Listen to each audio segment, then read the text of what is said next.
Amelia Earhart, The Final Hours of a Mysterious Aviation Flight, July 2, 1937. Fasten your seatbelts as we dive into the baffling mystery that captivated the world, the disappearance of Amelia Earhart and her navigator Fred Noonan in 1937. But Amelia was no ordinary woman, she was a trailblazer, taking audacious risks to shatter glass ceilings in aviation and beyond. Born to a modest family, Amelia soared through barriers with her fierce belief that men and women are equals in daring and skill. She wasn't just flying, she was leading a revolution. In 1937, aiming to be the first woman to circle the globe, Amelia and Fred vanished, leaving a tangle of questions that still confound us. Ready to unravel this enigma? Let's dive in. Chapter 1, Countdown to History. In the sweltering summer weeks leading up to July 2, 1937, Amelia Earhart is not just making headlines, she's about to make history. Already a household name and a symbol of tenacity in a man's world, Earhart is preparing for her most audacious feat yet, a 29,000-mile flight that would circle the Earth at its equator. Starting in Oakland, California, with her final refueling stop in Papua New Guinea, she aims to land back on U.S. soil, cementing her legacy as one of the greatest aviators of all time. Her companion in this venture is Fred Noonan, an ace navigator with a mastery over celestial readings. The dynamic duo has set their course, aiming to traverse across oceans and continents, touching down in places like Karachi, Calcutta, and Darwin. The vessel chosen for this journey is no ordinary aircraft but a Lockheed Electra Itasca, customized for this very mission. It's a flying fortress equipped with cutting-edge navigation technology and fuel tanks that could keep them airborne for 20 hours straight. The world watches in awe and anticipation, dissecting each preparatory detail, the weather charts, the Morse code transmissions, and the meticulously plotted course. Earhart herself captures the mood, telling a reporter, "The most difficult thing is the decision to act, the rest is merely tenacity." Yet, as the clock ticks down, a sense of foreboding sets in. Earhart confides in a close friend, everyone has to die somewhere. Will this journey etch her name into the annals of eternal glory, or will it plunge her into an abyss of everlasting mystery?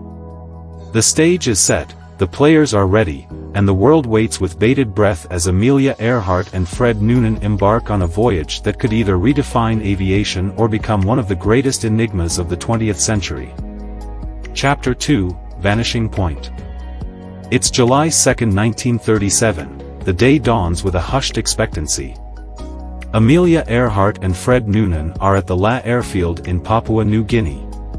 The Lockheed Electra Itasca stands there, imposing yet graceful, its silver wings glistening in the morning sun. The fuel tanks are filled to the brim, adding 1,000 pounds more than the aircraft is designed to carry. They're preparing for the longest leg of their journey, a daunting 2,556 miles across the open Pacific to Howland Island, a mere speck on the map. The duo looks composed but the tension is palpable. Reporters and photographers swarm the airfield, capturing what could be historic final moments before takeoff. Fred double-checks his sextant and chronometers, Amelia scans her charts one last time, and then they both climb into the cockpit. The engines roar to life, each propeller slicing the air, each turn amplifying the mounting tension. The plane lumbers down the runway, heavy with fuel and ambition. For a moment, the world holds its breath, the wheels struggle against gravity, but then, liberation. The Electra lifts off, defying the Earth as it climbs higher and higher into the boundless sky. And for a brief, shining moment, the world exhales. Messages of hope and congratulatory telegrams flood radio stations. Amelia Earhart's voice crackles through the radio, "We are off," and everything looks promising.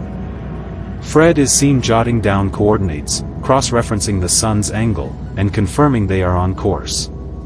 The horizon stretches out in front of them, endless and inviting. Yet, behind this facade of optimism, a quiet voice of reason, or perhaps, foreboding, whispers. Their destination, Howland Island, is a mere 6,500 feet long and 1,600 feet wide. In the vast Pacific Ocean, it's like finding a needle in a haystack. The Electra's radio communication is sketchy, and the overcast sky threatens to thwart Fred's celestial navigation. As the plane disappears into the horizon, a haunting question lingers in the air, a question that more than 8 decades of searching and speculation have failed to answer. Will Amelia Earhart and Fred Noonan find their way to that tiny island, or will they vanish into the unforgiving abyss of the Pacific? Welcome to Vanishing Point. We're about to journey through the turbulent skies and troubled waters that marked the final hours of one of aviation's most captivating stories. Chapter 3: Lost Frequencies. As Amelia Earhart and Fred Noonan soar over the vast, undulating carpet of the Pacific Ocean, a third, invisible passenger begins to make its presence known: uncertainty. Below them, the sea is a kaleidoscope of changing shades, from azure to abyssal black. Above, the sky, initially clear, now begins to gather clouds, each formation a potential obstacle to Noonan's celestial navigation. The Lockheed Electra 10E is equipped with a Western Electric 13C transmitter, a marvel in its time, capable of sending signals thousands of miles away. The intention is to maintain regular communication with the U.S. Coast Guard vessel Itasca, stationed near Howland Island, their destination. Noonan busies himself with his sextant and charts, but it's Amelia's voice that breaks the vast silence through the radio, 200 miles out. Yet something is amiss. The messages are not as clear as they ought to be. The frequencies are crowded. Sometimes the radio crackles with static, and other times it's disturbingly silent. Operators aboard the Itasca strain their ears, adjusting dials and antennas, but the voice coming through is muffled, the numbers garbled. "Please take a bearing on us," Amelia's voice comes through at one point, tinged with a note of urgency not heard before. Yet the Itasca crew cannot confirm a lock on her frequency. It's as if they are reaching out to touch something only for it to dissolve like a mirage. Despite having state-of-the-art technology for the time, neither the plane nor the Itasca is equipped for direction finding. Every moment that passes without clear communication ramps up the stakes, fuel is running low, and the margin for error is shrinking rapidly. The technicians on board the Itasca feverishly note down fragments of messages, each one a tantalizing clue, yet frustratingly incomplete.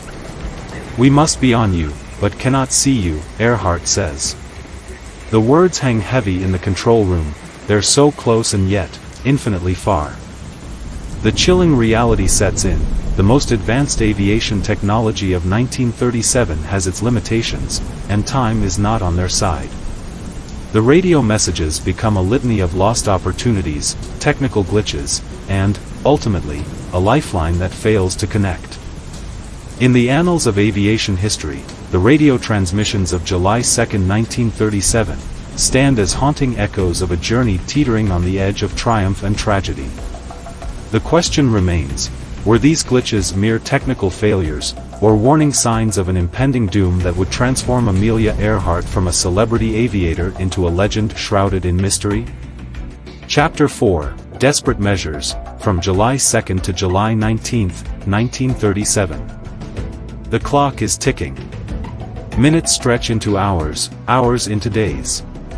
Amelia Earhart and Fred Noonan are now overdue, and the weight of their absence hangs heavy on the hearts and minds of millions worldwide. What was once a voyage teeming with promise and adventure has spiraled into an unprecedented crisis. The U.S. government, spearheaded by President Franklin D. Roosevelt, a personal friend of Amelia's, mounts what would become the most extensive and costly search operation in naval history at that time. On July 2, as the last garbled message reaches the ears of the Itasca crew, the ship starts its engines.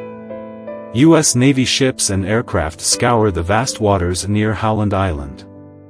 Each wave, each cloud, could be hiding a clue, but the Pacific Ocean is an unforgiving expanse.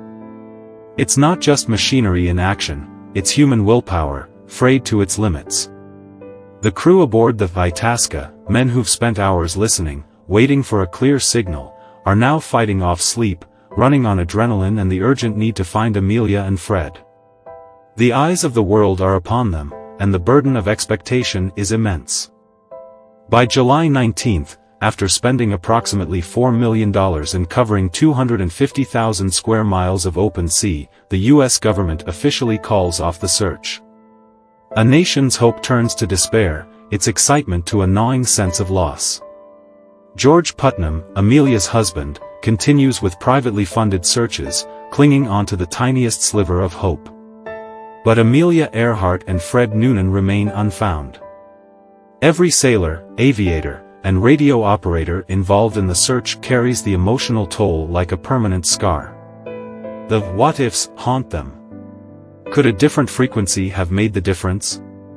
Could a slight change in search pattern have brought them home? These are questions that offer no answers, only an enduring sense of loss. Amid the agony of not knowing, countless theories emerge, each a desperate attempt to solve the puzzle that Amelia Earhart and Fred Noonan have become. Are they castaways on an uninhabited island? Did they become prisoners of war? Or did they plunge into the depths of the ocean, their Lockheed Electra becoming a steel tomb? This chapter in the story of Amelia Earhart is not about answers, it's about the questions that outlive us, the desperate measures that define our humanity when faced with the unfathomable. It's a testament to our relentless quest for closure, a quest that, for the families, friends, and admirers of Amelia Earhart and Fred Noonan, remains achingly incomplete. Chapter 5, Conspiracies and Certainties. The search operation might have ended, but the hunt for truth has never ceased. Welcome to Conspiracies and Certainties, the labyrinth where facts blur into fiction, and where every clue is a potential answer to aviation's most enduring riddle. It's been over 8 decades since Amelia Earhart and Fred Noonan vanished, but the world's curiosity? That has never waned. First, let's consider the castaway theory. Did Amelia and Fred make an emergency landing on an uninhabited island, living out their final days as castaways? Recent expeditions to Nikomaroro Island have uncovered items like a sextant box and a shoe part resembling Amelia's footwear. Intriguing, right? Leave a comment below to let us know if you think this theory holds water. Or what about the prisoners of war theory? Some believe that Amelia and Fred were captured by the Japanese, accused of espionage and imprisoned. Skeletal remains and anecdotal reports from Saipan hint at this grim possibility. Would you agree? Share your thoughts. Then there's the straightforward but no less tragic crash and sink theory. The Electra, failing to find Howland Island, runs out of fuel and plunges into the Pacific, sinking into its dark abyss. This is the official stance of the U.S. government, but is it too neat, too final for such a complex mystery? As technology advances, new expeditions set sail, and re-examinations of old evidence take place, the possibilities expand even further. Forensic reconstructions, satellite imagery, and even DNA testing offer tantalizing glimpses into what might have really happened. We live in an age of renewed hope for a definitive answer. Now, dear viewer, we turn the spotlight on you. In an age of information, of deep-sea exploration and satellite reconnaissance, do you think we'll ever find a definitive answer? Or is the story of Amelia Earhart and Fred Noonan destined to remain aviation's most captivating mystery? Click on the poll popping up on your screen now, and let your voice be heard.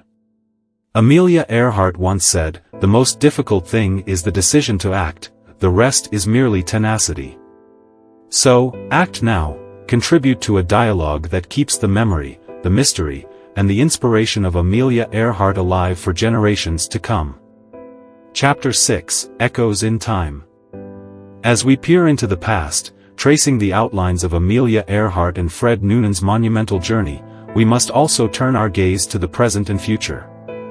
For their story, though shrouded in mystery, has left undeniable echoes in time. First, let's consider the world of aviation. Earhart's disappearance catalyzed advancements in communication technology and navigational systems. In the very years following her loss, attention to radio frequency clarity, global positioning, and emergency rescue operations intensified. Even today, as drones and commercial spacecraft become the new frontiers, the lessons from Amelia's journey inform safety measures, acting as a cautionary tale that spurs innovation. But Amelia's legacy isn't confined to the realm of technology, it reverberates in the cultural ethos of courage, curiosity, and defiance against the odds. Her life, her pursuits, and even her mysterious disappearance have inspired countless books, movies, and, yes, documentaries like this one. Her words, "Courage is the price that life exacts for granting peace," serve as a timeless mantra for adventurers and dreamers of every stripe. Gender barriers in aviation were not just bent but broken by Amelia's fearlessness. She gave wings to the dreams of countless young women, proving that the sky was not the limit but the beginning. In schools, aviation programs, and discussions around the dinner table, Amelia Earhart lives on as a role model, an enigma, and a pioneer. Her disappearance also evokes philosophical conversations about human vulnerability and our eternal struggle with the unknown. Despite our technological leaps, we are reminded that mysteries still abound, that the cosmos still keeps secrets, and that our quest for understanding is far from over. As we conclude this journey through Amelia Earhart's life, the echo of her legacy remains vibrant and evolving. The mystery surrounding her disappearance may never be solved, but the inspiration she continues to offer is unmistakable and, indeed, immortal. Amelia Earhart's story remains a living mystery, one that you can continue to explore. What's your theory? Let us know and continue this journey into the unknown with us.